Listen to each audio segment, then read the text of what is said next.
El Señor les bendiga, mis amados.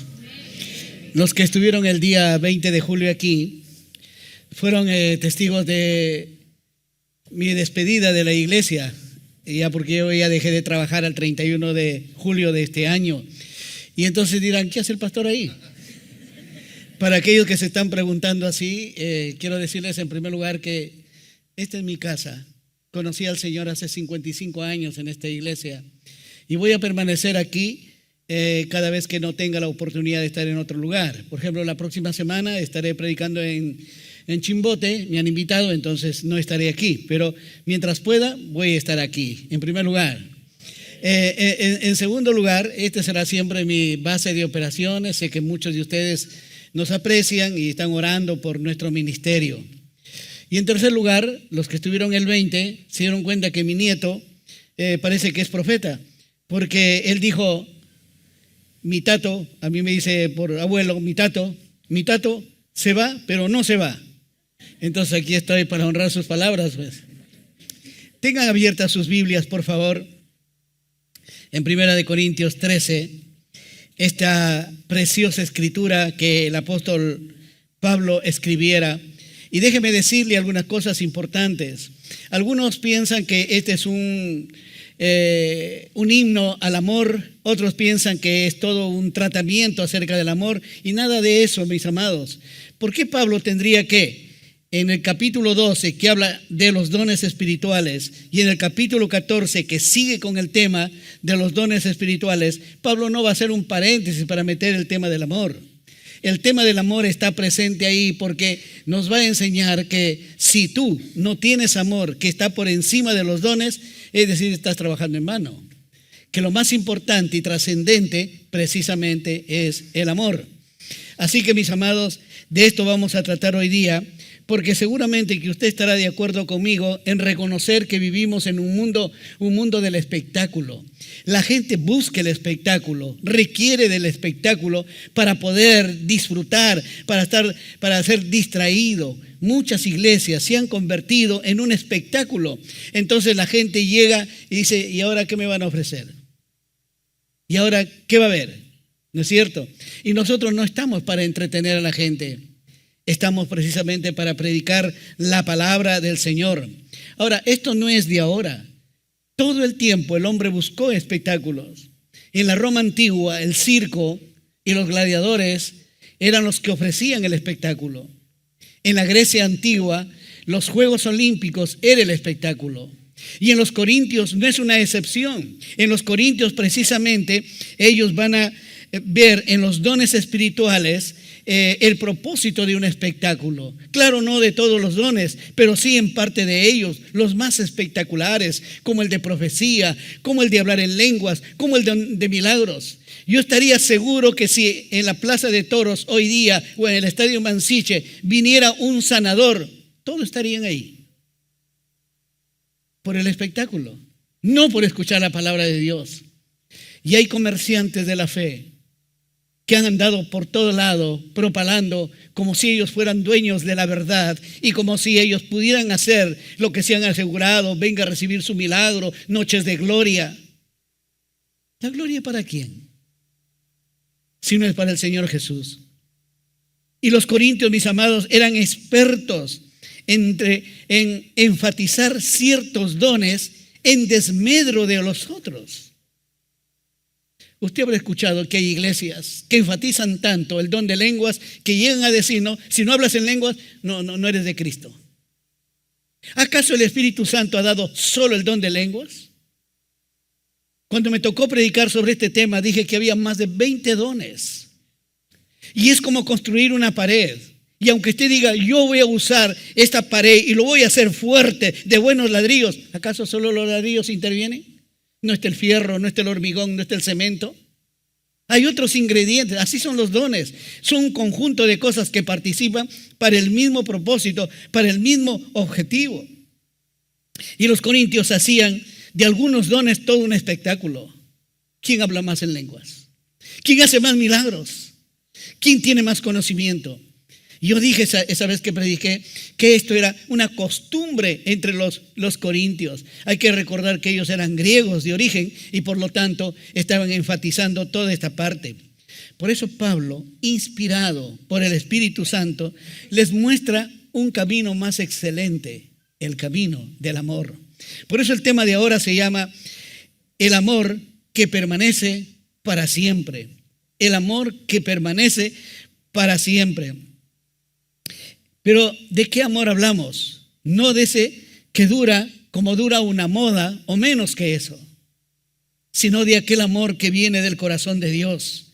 Ese amor que permanece verdaderamente para siempre.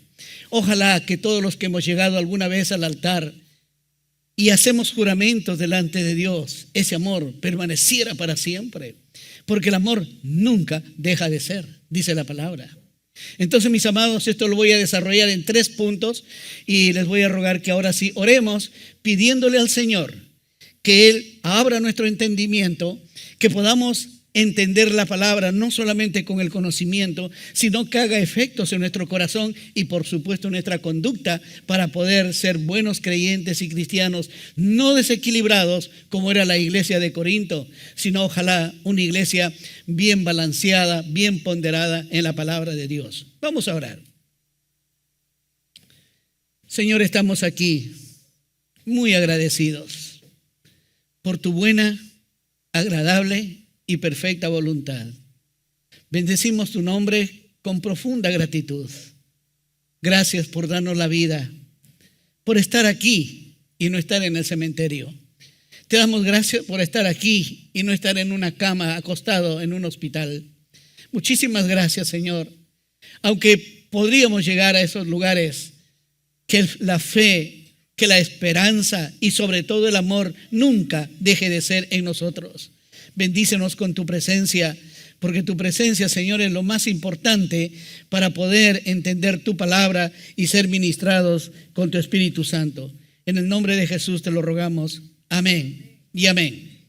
En primer lugar, entonces, de este tema, el amor que permanece para siempre, vamos a ver un contraste entre la permanencia del amor y la temporalidad de los dones. Es muy interesante que en el planteamiento de Pablo muestra la permanencia del amor precisamente a través de 3 subpuntos. En primer lugar, a través de un contraste, Fíjese lo que dice en ese versículo 8, el amor nunca deja de ser, pero las profecías se acabarán y cesarán las lenguas y la ciencia acabará. Ese pero en medio de la oración hace una diferencia entre lo eterno y lo pasajero. Entre lo que es para toda la vida y no va a morir con la muerte y lo que va a fenecer con la muerte o cuando Cristo venga. Y por eso aquí Pablo presenta una afirmación de todo punto de vista absoluta. El amor nunca deja de ser. Ahora, ese sujeto que está ahí precisamente en el amor, ese sustantivo, porque es sustantivo el amor, va seguido de un adverbio de negación absoluta que es nunca, nunca. El amor nunca deja de ser. Ahora, este adverbio puede ser reemplazado por la palabra jamás o por la expresión no desaparece. De tal manera que podríamos leer el versículo, el amor jamás desaparece. O el amor nunca deja de ser, o no desaparece jamás. Luego presenta el contraste entre lo permanente del amor y la temporalidad de los dones. Por un lado está lo eterno, lo permanente, lo imperdurable del amor, el cual nunca fracasa, el cual nunca deja de ser, el cual nunca desaparece, el cual nunca se desvanece. Qué lindo que podamos dejar un legado para nuestros hijos, que a pesar de los problemas, las dificultades, los sinsabores que hemos vivido como pareja, nos mantenemos unidos hasta el fin de nuestros días. Ahí tendremos hijos seguros, hijos que harían un buen país, una buena ciudad. Pero desgraciadamente, muchos matrimonios fracasados, muchas familias disfuncionales han generado hijos inestables, inseguros, que buscan afirmación a través de las drogas, a través de la violencia, a través de tantas cosas por expresar de alguna manera su descontento con la familia. Por un lado el amor y toda su firmeza, y por el otro lado la temporalidad de los dones, lo pasajero de los dones, lo provisorio de los dones, que pueden ser profecías, que pueden ser lenguas, que puede ser ciencia, que pueden ser milagros, que puede ser conocimiento, no importa. Todos ellos tienen un fin determinado por Dios. Y para darle seguridad de su finalización usan dos verbos. Pero dice, las profecías acabarán y cesarán las lenguas. Dos verbos que nos hacen ver que los dones tienen fecha de caducidad, fecha de terminación, como la medicina, fecha de vencimiento. Todos nosotros tenemos fecha de vencimiento. El hecho que tú y yo no lo conozcamos no significa que no vamos a morir. En algún momento de nuestra vida esto va a terminar. Y es interesante, mis amados, hay una frase: el amor nunca es derrotado, el amor nunca es abatido, el amor persiste aun cuando se le rechaza. ¿Por qué persiste? Porque es el reflejo del carácter de Dios.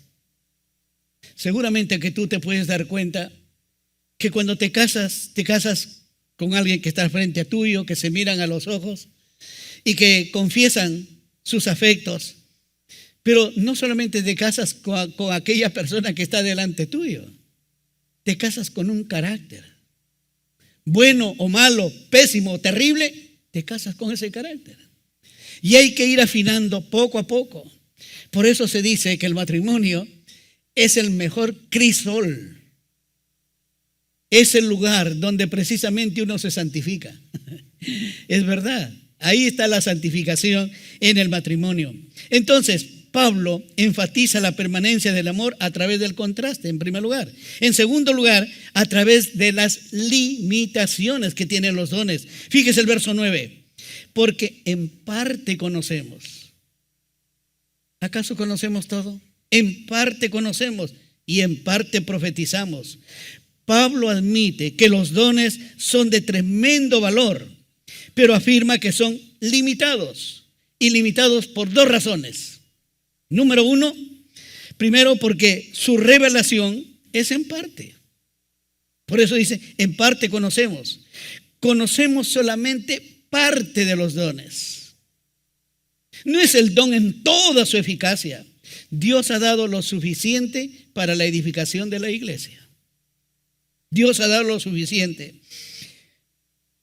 Conocemos solamente parte de ellos porque es solo por ahora, no es el final.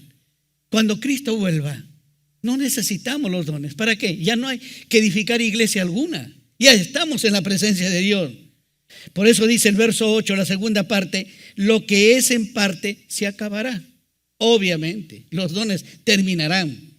Lo imperfecto de los dones, permítame esta contradicción aparente, es perfecto para el nacimiento, el desarrollo y la afirmación de la iglesia. Es bueno, es bueno. Si lo que tenemos es bueno, Dios lo ha hecho así, de esa manera. Segundo, su comprensión es aparte. Por eso es en parte nada más. Por eso dice, en parte profetizamos. Oh, ¿cómo sería si Dios nos hubiera dado todo lo que Él tiene? Si ahora con las limitaciones que tenemos, el hombre se erige como Dios. Es muy fácil subirse al pedestal de la historia y creerse Dios. Pero mis amados, solo Dios nos ha dado lo que necesitamos y lo que percibimos es en parte. En tercer lugar, a través de una relación del ahora y el después, o el entonces, como dice en la Biblia. Dice el verso 10, mas cuando venga lo perfecto, entonces lo que es en parte se acabará. Cuando venga lo perfecto, lo que es en parte se acabará. Permítame ejemplificarlo de esta manera. Yo dejo a mi esposa y a mis hijos y me voy al extranjero a trabajar. le escribo cartas, le hablo por videoconferencia, videollamada. Está mi voz, transmito mi cariño, transmito mi afecto. Todo eso es lindo y hermoso. A no tener nada es lo máximo que tenemos.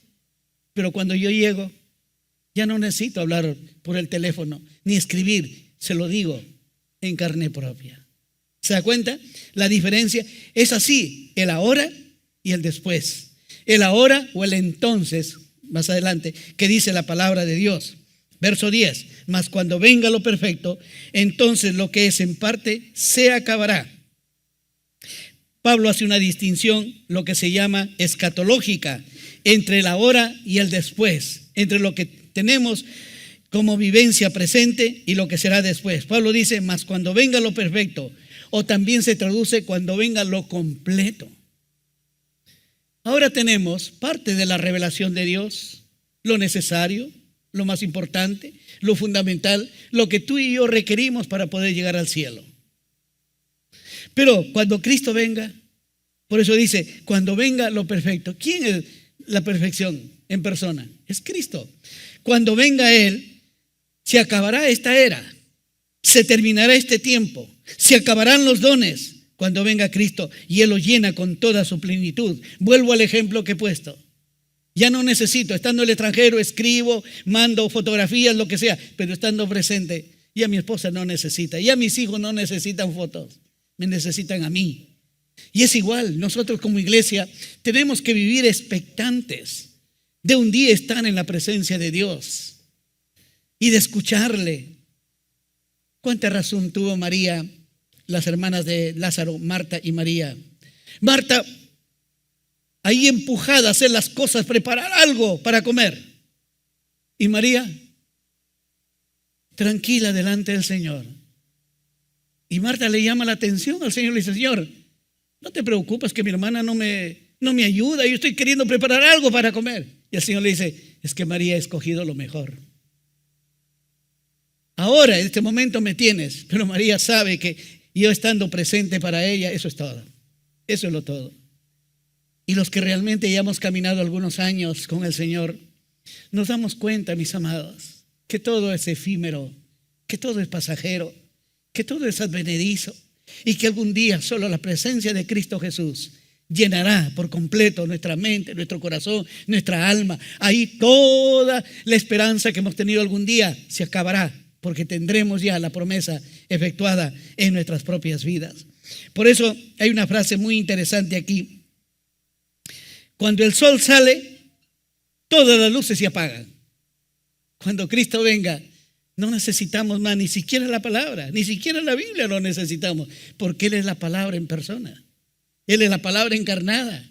Ya no necesitaremos la Sagrada Escritura. Dese cuenta, mira, lo efímero, entre lo efímero y lo que es eterno, lo que Dios nos da. En segundo lugar, Pablo aquí, para el entendimiento de los corintios, hace lo que se llama figuras de comprensión, lo que son analogías. Las analogías son figuras que nos permiten entender, así como yo he hecho, por ejemplo, una analogía de yo estar fuera en el extranjero trabajando y mandando cartas, mandando fotografías, hablando por videoconferencia o llamada con mi familia. Es diferente a que ellos me tengan. Eso lo llena todo. Igual, aquí Pablo, para ilustrar la permanencia del amor y la temporalidad de los dones, usa de dos analogías. La analogía de la madurez. Dice el verso 11, cuando yo era niño, hablaba como niño, pensaba como niño y juzgaba como niño. Claro, es así. Mas, cuando ya fui hombre, dejé lo que era de niño. Y eso es bien cierto, mis amados. Yo les ilustraba a mis alumnos en el seminario cuando enseñaba sobre Iglesia Crecimiento. Les decía, imagínate en el extranjero hay ropa de calidad, muy bonita, preciosa, que tú quisieras usarla toda la vida por los colores, por la combinación y también por la precisión del entalle en los cuerpos. Es muy lindo. Y tú traes para tu hijo, para tu hija, para tu nieto, lo que sea, una casaca puede ser cuando el niño tiene 10 años. Y es hermosa y lo puede usar todos los días, hasta duerme con eso porque le encanta. Pero cuando tenga 17 años, ya no lo puede seguir usando. Así tenga valor, así no se haya desmayado, así siga aparentemente nueva. No lo puede seguir usando porque ya dejó de ser niño. Sin embargo, en la iglesia se produce un fenómeno que es totalmente contrario al desarrollo natural. ¿Cuál es eso?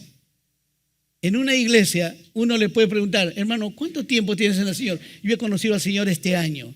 Usted, yo hace 10 años. Yo hace 25. Yo camino con el Señor hace 30 años. Sí, pero en el mismo grado. No es normal que tú pongas a tu hijo en primer grado y pasa un año, y pasa 2, y pasa 3, y pasa 4, y pasa 5, y sigue en primer grado. Eso no es normal, pero en la iglesia se da. ¿Cuánta gente, a pesar del tiempo que pasa, no han dejado de ser niños? En su pensamiento, en sus criterios y sobre todo en su conducta. Es terrible, mis amados, en la iglesia lo que sucede. Y por eso Pablo utiliza esta analogía. Hace dos diferencias de edades. La niñez, cuando yo era niño, dice. Y la madurez, cuando yo ya fui hombre.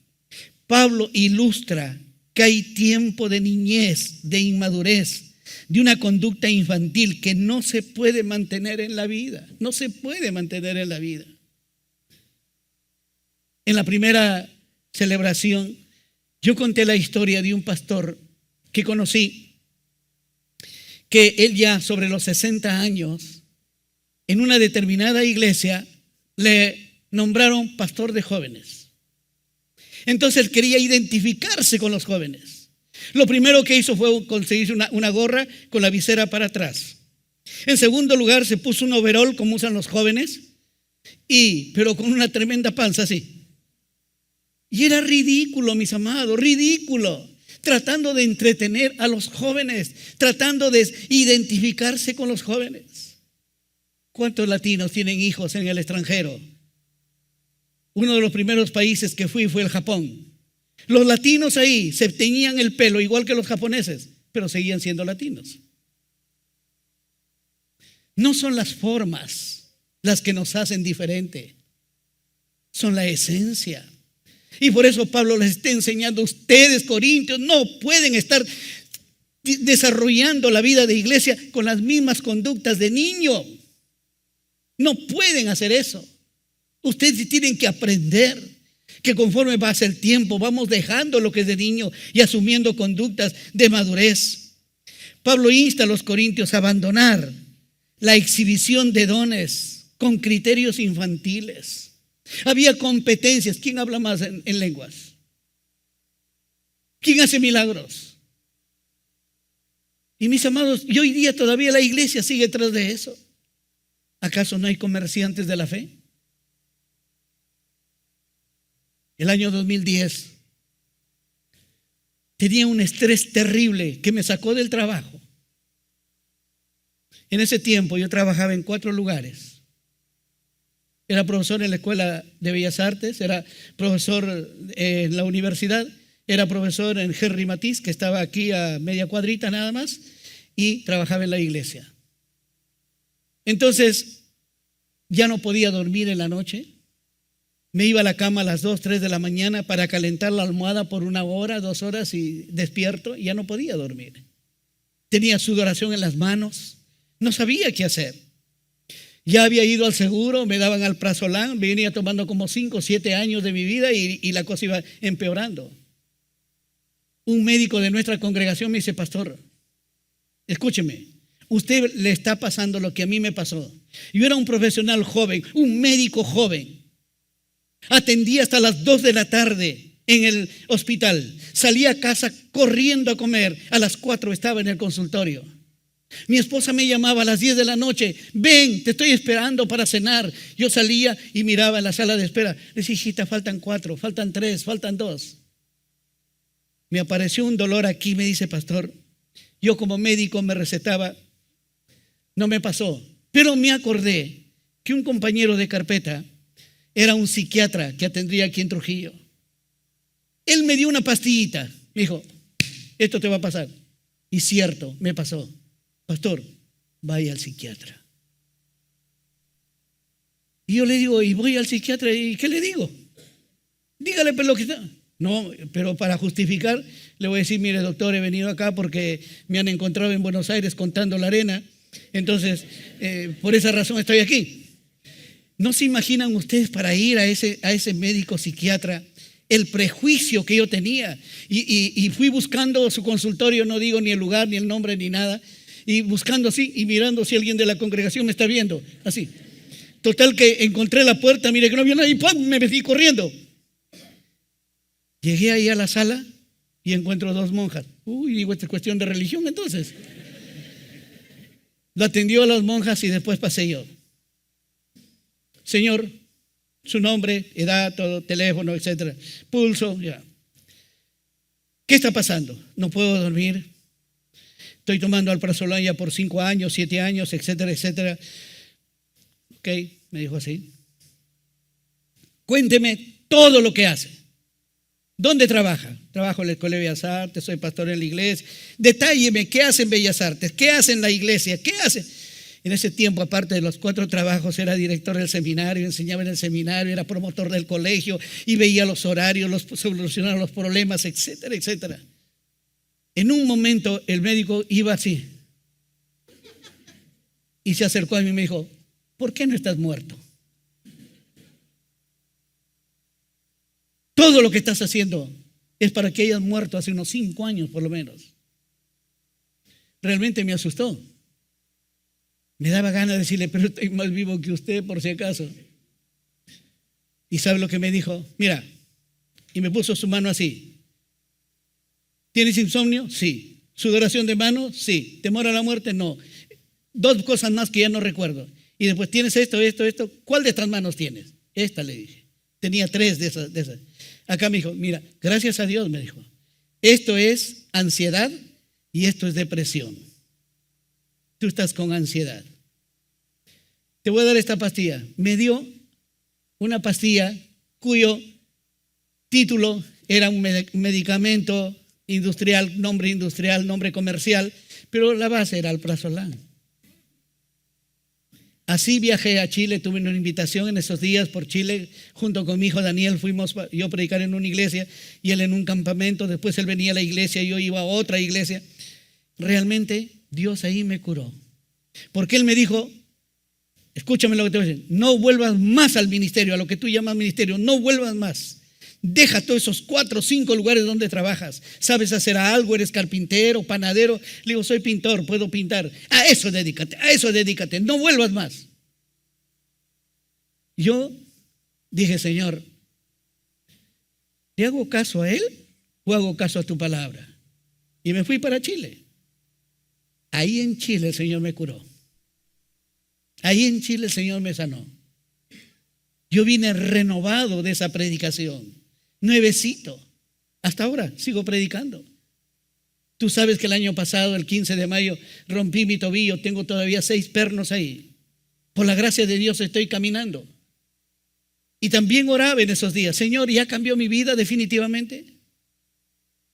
Porque mis amados, el amor de Dios, como el amor que necesitamos tener todos nosotros, nunca deja de ser. Dios no se equivoca con nosotros. Los equivocados somos nosotros. Nosotros nos equivocamos y nos equivocamos terriblemente. Pero Dios no se equivoca con cada uno de nosotros. Por eso es interesante que en esta analogía precisamente de el amor y enseñándonos la analogía de la madurez, hay una frase que nos ilustra esto.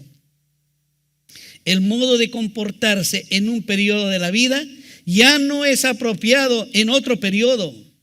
El primero deja cuando aparece el siguiente. Es verdad.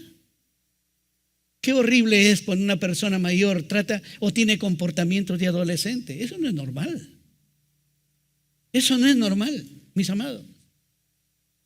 Por eso Pablo, qué interesante aquí, no dice, no, ya dejaste lo de niño, deja también el comportamiento de niño. Yo he escuchado en varios matrimonios que ella lo acusa a él o él lo acusa a ella de infantilismos, de niñerías, de conductas adolescentes cuando ya han vivido más de 40, 50 años juntos. La madurez tiene que ir acompañada, hermanos, de un desarrollo mental, de un desarrollo emocional y de un desarrollo de carácter. De carácter. En segundo lugar, la segunda analogía que usa es la analogía del espejo. Fíjese, ahora, dice el verso 12, ahora vemos por espejo, oscuramente, mas entonces veremos cara a cara. Ahora conozco en parte, pero entonces conoceré como fui conocido. Pablo dice que ahora tenemos una visión parcial, una visión indirecta, una visión borrosa. ¿Y por qué utiliza el ejemplo o la analogía del espejo? Porque en la antigüedad, recuerda que estamos hablando de la primera mitad del primer siglo. Los corintios eran los expertos en la fabricación de espejos. Pero el espejo de ese tiempo era un metal bruñido, bien pulido, generalmente bronce. Y obviamente cuando uno se miraba en ese espejo, no era tan nítido como los espejos de ahora. Es como cuando tú vas y frente a la luna de un carro te ves y no te ves. Por eso en la antigüedad, mis amados, algunos no usaban, porque era carísimo usar un espejo de metal. Algunos iban a la sequía, al pozo de agua y se miraban así. Era un poco más claro. Evidentemente el espejo de ahora pues no te engaña, ¿no es cierto? No hay que espejito mágico, dime que cuán bonito soy. No hay. Por eso se dice que uno de los griegos que se miraba ahí, Narciso, ¿no? Se miraba constantemente lo hermoso que era. Y de ahí viene la palabra narcisismo. De ahí viene la palabra narcisismo, ¿no es cierto? Entonces, mis hermanos, mira Pablo lo inteligente que es. Le dice, ustedes son fabricantes de espejos. ¿Se ven claro? No se ven claro. No se ven nítidos. Así son los dones, le dice. No son eternos. Y eso Pablo les está enseñando porque ellos eran espejos. Dice Pablo, usa la palabra oscuramente. Es decir, no hay una claridad absoluta. No lo hay. Y cuando dice, más entonces, más después, en el futuro, veremos cara a cara. Por ejemplo, nuestra actual visión de Dios, por más perfecta que parezca, nunca será igual a la visión que tuvo Moisés cuando hablaba con Dios cara a cara. Como dice la Escritura, yo hablaré con mi siervo Moisés cara a cara, como un hombre habla con su compañero. Qué linda expresión. Pablo es otro de los que dice, yo no sé, honestamente no puedo definir si estuve durmiendo o estuve despierto, pero fui transportado al tercer cielo, donde vi cosas que ojo no ha visto jamás, donde escuché cosas que nadie ha mencionado en la tierra. Pero para que no me exalte la multitud de revelaciones que el Señor me ha dado, me ha puesto un aguijón en la carne. Ya vamos a llegar a eso más tarde. Mis amados, es así. La visión muy linda que podamos tener de Dios nunca será igual como cuando Cristo venga y lo miremos cara a cara. Si tú tienes un ser querido, tu esposo, tu esposa, tu hijo, tu hija, tu padre, tu madre, ¿te contentarías toda la vida en ver solo su foto? No, es mejor tenerlo. ¿Sí o no? Eso le está diciendo Pablo. Aprendan, corintios. No se peleen por las cosas oscuras. Los dones sirven en parte, pero no es como el camino del amor les está enseñando. Los dones son buenos, pero son solo para el presente. En cambio, el amor cristiano del que carecían precisamente los corintios es el camino más excelente, más excelente. Porque pertenece tanto a la eternidad futura como al presente mismo. El amor obviamente permea ahora nuestra vida y permeará en la eternidad. Algunos han dicho, pero ¿nos llegaremos a conocer? ¿Por qué crees que el Señor Jesús cuenta la parábola del rico y Lázaro? ¿Acaso el rico que estaba en lo que son el anticipo del infierno, ahí mirándole a Dios y mirando a Padre Abraham, le dice, lo reconoce? Padre Abraham, manda a Lázaro que moje un poquito de agua en mis labios. Ya no soporto este fuego aquí. Lo reconoce. Abraham lo reconoce al rico, le dice, mira, tú tuviste tu tiempo. Lázaro está aquí disfrutando. Tú no podemos, hay una gran cima con con ese debajo de profundidad. No podemos pasar ni nosotros para allá ni ustedes venir acá. ¿Cómo vamos a hacer? El Señor menciona eso para saber que en la eternidad nos reconoceremos. Por eso mis devocionales, yo escribo con una expresión que termina con la expectativa de verte. ¿Por quién creen que me refiero? Por mi esposa. Con la expectativa de verte. Guardo esa esperanza. Manejo esa esperanza. En tercer lugar y final de este tema, Pablo habla en el verso 13, la supremacía y eternidad del amor. Y ahora dice, permanecen la fe, la esperanza y el amor. Estos tres. Pero el mayor de ellos es el amor. El mayor de ellos es el amor. Para terminar, Pablo, esta porción del capítulo 13 de Primera de Corintios, va a remarcar dos cosas acerca del amor. En primer lugar, su permanencia y segundo lugar, su supremacía. Mira su permanencia. Ahora permanecen la fe, la esperanza y el amor. Estos tres. Pablo dice que aunque la fe, la esperanza y el amor son permanentes en contraste con los dones, sin embargo, solo el amor permanece o perdura eternamente. En esta expresión es una triada de palabras que era muy usada en la predicación de los primeros creyentes. Y ahora la fe, y ahora la esperanza y el amor era parte de la predicación. Y por eso se repite aquí en la predicación cristiana de la iglesia primitiva. Y claro, evidentemente es necesario la fe. Necesitamos creer en Dios para poder confiar en el perdón de nuestros pecados, en la misericordia tan imprescindible en nuestras vidas, en la gracia benevolente. Afortunados los que tenemos esa gracia. Necesitamos la fe, necesitamos la esperanza en un futuro que ha sido garantizado por medio de Cristo Jesús. ¿Qué nos garantiza? Vamos a llegar al capítulo 15 después de Primera de Corintios, donde nos habla de la resurrección y nos da bastante abundantemente, yo diría, hace una apologesis muy buena, una apologética tremenda de qué es la resurrección. Porque, mis amados, él empieza diciendo, si Cristo no resucitó, en vano tenemos esperanza. ¿Qué hace la iglesia? Estamos siendo engañados. Pero la resurrección de Cristo. Y para los que no conocen mucha Biblia, al principio de mi vida cristiana yo tuve un conflicto con esto. Porque decía, el Señor murió, lo creo, pero resucitó. ¿Y quién lo vio? Si resucitó o no resucitó. Pero, gracias Carlitos, ese sé que es Carlitos. Pero el Señor Jesús, la palabra dice que Él después de su resurrección estuvo 40 días reunido con sus discípulos, hablando con todo el mundo. Se presentaba cuando los discípulos ni esperaban que tocara la puerta, atravesaba la pared. Por eso en una oportunidad se presenta delante de ellos, pasa a vosotros, y ahí están todos los discípulos menos Tomás. Y después el Señor así los bendice y se sale, desaparece. Y ellos quedan sorprendidos. Entra Tomás y le dice, ¿ha estado aquí el Señor? Dice, a mí no me van a hacer esa. Yo no creeré a menos que meta mi dedo en su mano y ponga mi mano en su costado, yo no creeré. Y se presenta el Señor. Tomás, mete tu dedo. Pon tu mano en mi costado. Ese hombre cae de rodillas. Señor mío y Dios mío. Qué expresión para mostrarnos la debilidad de nosotros y la desconfianza que tenemos. Vivimos en un mundo inestable y eso nos genera desconfianza. Vivimos en un mundo donde la ciencia no ha avanzado lo necesario como para garantizarnos una curación.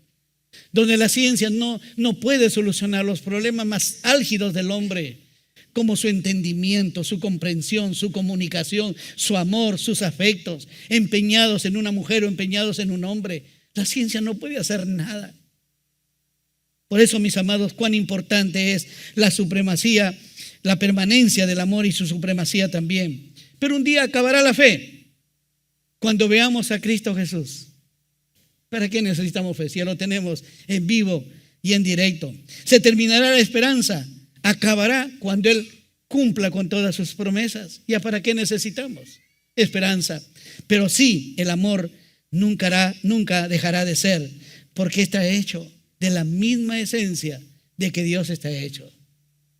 Por eso Dios es amor. Y por último, su supremacía.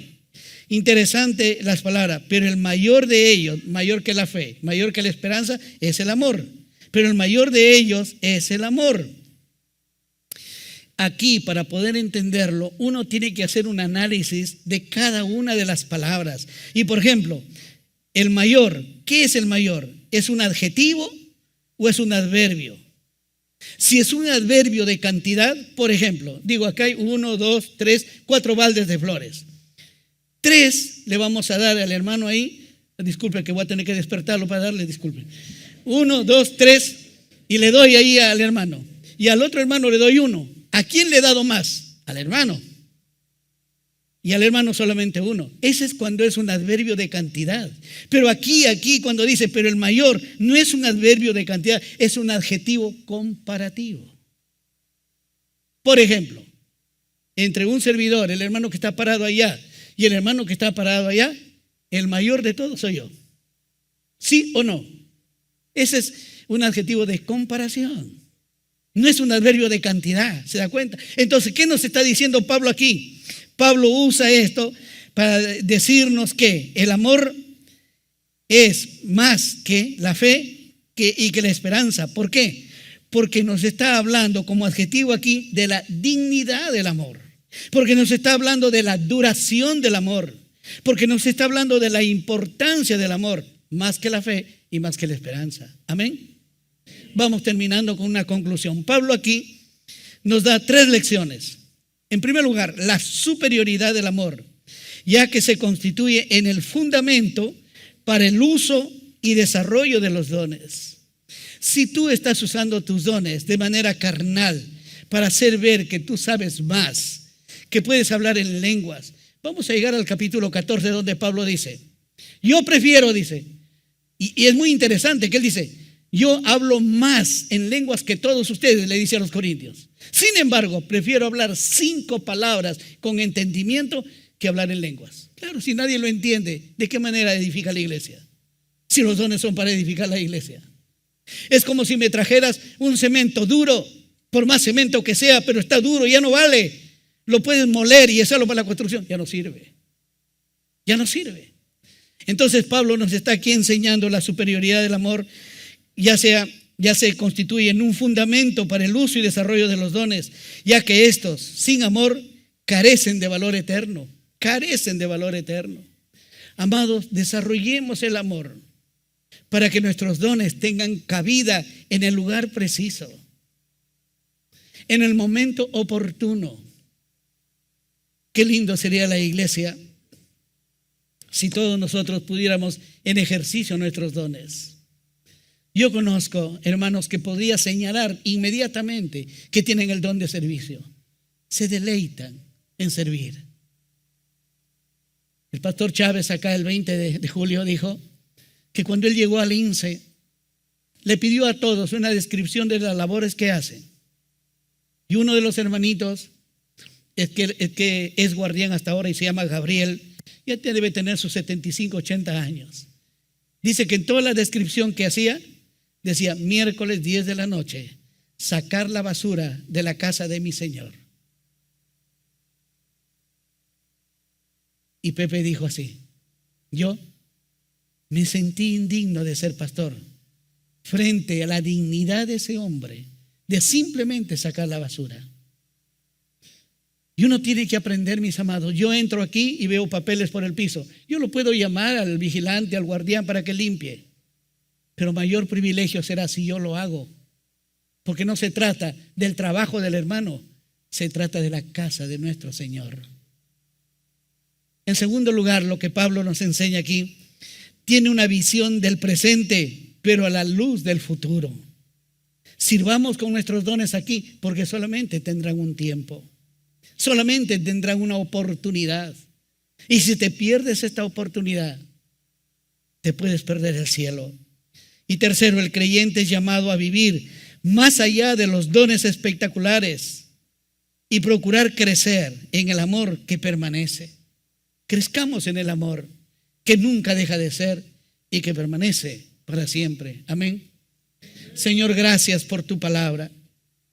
Sin duda que cualquiera de los pastores, incluyéndome, podemos, Señor, explicar deficientemente, pero tu Espíritu Santo nos dará, Señor, la confirmación en nuestros corazones, porque tu palabra y tu presencia es lo más importante.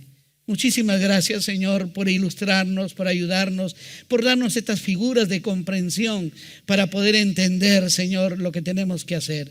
Que la gloria y la honra sea siempre a tu nombre. En Jesucristo, amén y amén.